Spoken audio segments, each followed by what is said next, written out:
네, 오늘은 증권부의 박승환 기자와 함께하겠습니다. 어서 오십시오. 안녕하십니까.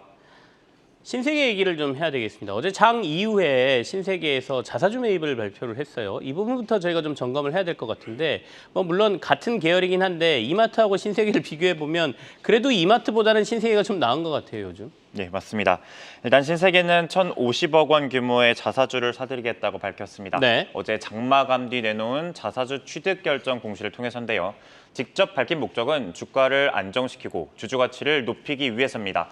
신세계는 지난해에도 3월부터 5월까지 총 838억 원어치의 자사주를 사들인 바 있죠. 네. 전거래일 장중 5%까지 급등했던 신세계 주가 최종 3.1% 상승 마감했습니다. 외국인들의 매수세가 가동된 덕분인데 지난 2월 이후 최대 규모입니다. 최근 한 달로 넓혀보면요. 4.7% 올랐는데 이마트를 제쳤을 뿐 아니라 대형 유통주 가운데 가장 높은 상승률입니다. 이마트와 견줘보면 3개월 전이나 6개월 전, 1년 전까지 범위를 넓혀봐도 신세계의 상황이 나은 편입니다. 자, 근데 보통은 이제 경기가 좀 어렵고 이렇게 물가가 오르면 서민들이 마트를 더 갈 것 같다라는 생각은 하는데 실적이나 주가로 보면 반대란 말이죠. 도리어 명품 쪽으로 좀 몰렸다 소비가 이렇게 볼 수도 있고 소비의 양극화가 결국엔 실적을 갈랐다 이렇게 볼 수도 있는 것 같긴 한데요. 어떻습니까? 계속해서 백화점은 끄떡없는 모습이에요. 맞습니다. 신세계 실적에서도 그런 부분은 드러나고 있습니다. 네. 보시는 것처럼 1분기 영업이익이 지난해 같은 기간보다 7% 증가했고요. 사업 중심인 백화점에서는 역대 최대 분기 매출을 다시 썼습니다. 네. 어제 실적이 발표된 오후 1시 17분께 직후로 주가가 피크를 친 배경이 바로 이런 실적에 기대를 건 게 아니냐는 분석이 나옵니다. 쪼그라든 경기에 명품 판매도 줄어든 게 아니냐는 걱정이 해소됐기 때문으로 풀이되는데요. 네네. 자회사들의 선전도 돋보였는데 가구 사업의 신세계 가사는 적자 늪에서 벗어났고요. 네. 화장품 부분의 성장세도 두드러졌습니다. 자체 브랜드가 입소문을 타면서 신세계 인터내셔널의 코스메틱 부분은 분기 최대 매출에 이바지했고요. 이외에도 라이브 쇼핑이나 임대 사업도 순항을 했고 면세점만이 주춤한 것으로 정리됐습니다. 자, 전반적으로 면세점 제외하고는 다 좋았다는 얘기지 않습니까? 백화점도 괜찮고 가구 사업하는 회사도 괜찮고 그리고 뷰티 쪽도 괜찮고. 자, 그럼 어떻습니까? 증권가에서는 신세계가 앞으로 계속 약진할 거라고 보나요? 아니면 이 정도면 보복 소비의 끝이다 이렇게 봐야 되는 건가요? 증권사들의 전망을 정리하면 네. 꾸준히 자라는 모범생이다. 크게 잃을 것도 없다라는 식의 평가가 나오고 있습니다. 다만 실적과 주가는 별개라는 의견인 게 주를 이루는데요. 2021년과 2022년에도 매분기 실적 서프라이즈를 썼지만 주가는 제자리였다는 지적이죠. 네. 기업 가치의 회복은 면세 사업이 나아지거나 또는 자사주를 어떻게 처리할지에 달려있다는 분석이 나옵니다. 추가로 발표된 신세계의 자사주 매입 물량은 현재 시가총액의 6.2% 수준으로 정리됩니다. 네. 기존에 보유 중인 자사주까지 합치면 10% 수준을 확보할 것으로 예상되는데요.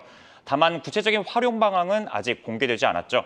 소각을 포함한 다양한 행보가 가능한데 계속된 호실적에도 별다른 재미를 보지 못한 기존 주주들 입장에서는 신세계의 전향적인 결정이 나오지 않을지 기대하는 분위기입니다. 네. 실적과 주가는 별개다. 이 말이 좀 투자자들 입장에서 굉장히 투자가 어렵다라는 얘기가 되는데 결국엔 이 자사주 사들인다고는 했는데 이거 소각하느냐가 주가의 방향을 결정할 거다. 이런 얘기를 또 읽히는군요. 맞습니다. 자, 알겠습니다.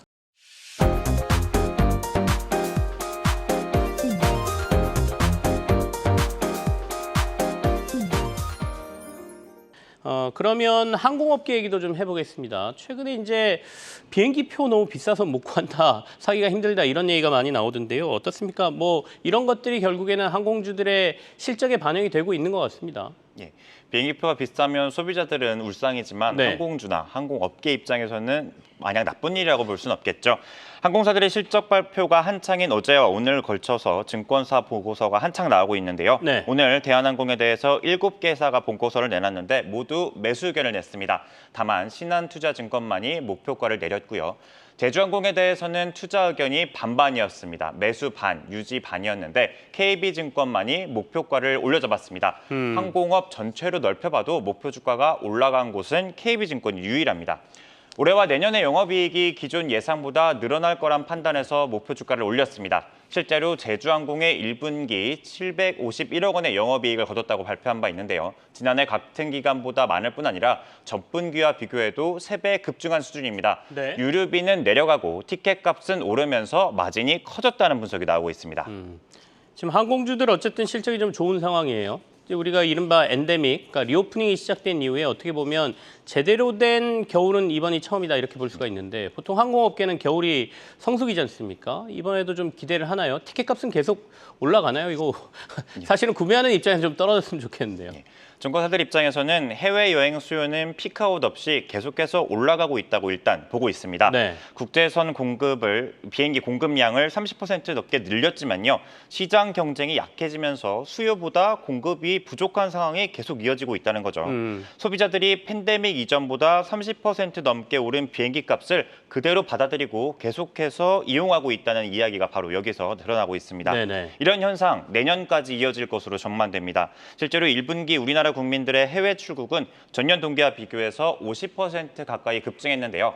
항공기 좌석이 늘어난 건 20%가 채 되지 않습니다. 항공사들의 항공기 투자가 늦어지고 있고요. 미국 보잉의 인도 지연도 문제가 됐죠. 네. 국내 저비용 항공사들이 팬데믹 이전보다 적은 항공기를 운영 중인 점도 경쟁을 낮춘 부분으로 파악됩니다. 결국에는 수요와 공급의 불일치라는 거잖아요. 맞습니다. 그러니까 이제 코로나 기간에 워낙 항공사들이 안 좋았기 때문에 비행기편을 확 없앴다가 이제는 늘리려고 하니까 공급이 잘 안 되는 상황이고 수요는 계속해서 이어지고 있다 이런 말씀이신데 어떻습니까? 그러면 항공주들 중에 지금 시장에서 가장 주목하는 데는 어디입니까? 예, 일단 대한항공과 제주항공 정도로 요약할 수 있겠는데요. 그중에서도 제주항공에 더 주목하는 건 여러 요인이 있겠습니다만 네네. 정리하자면 우선 TA항공이 장거리로 항공기를 돌리고 있다는 점이 기회로 볼 수 있다는 평가입니다. 제주항공이 주력하고 있는 중단거리 노선에서의 경쟁이 떨어질 수 있기 때문이죠. 앞서 유럽연합의 결정에 의해서 TA항공은 유럽 노선 취향을 추진하고 있습니다. 일본과 동남아 노선에 주력하고 있는 제주항공으로서는 유력 경쟁 업체부터의 경쟁이 낮아져서 미소 짓는 분위기가 감돌고 있죠. 네. 아시아나항공의 화물 사업 인수에 참여하지 않기로 결정한 점도 주목할 부분입니다. 주가의 긍정적인 선택이 될 것이란 판단인데요. 화물 사업은 여객 사업과 달리 국내외 모두에서 영업력을 갖춰야 한다는 부담이 있는데 기존 여객기와 더불어서 화물기를 운용하게 됨에 따라서 효율성이 떨어지게 될 수 있는 만큼 제주항공이 아시아나 화물 사업을 인수했다면 조기에 수익성을 안정시키기 어려웠을 거란 분석이 나옵니다. 상대적으로 제주항공 쪽에 조금 증권가들은 눈길을 두고 있다 이렇게 해석할 수 있겠습니다. 증권부의 박승환 기자와 함께했습니다. 고맙습니다. 감사합니다.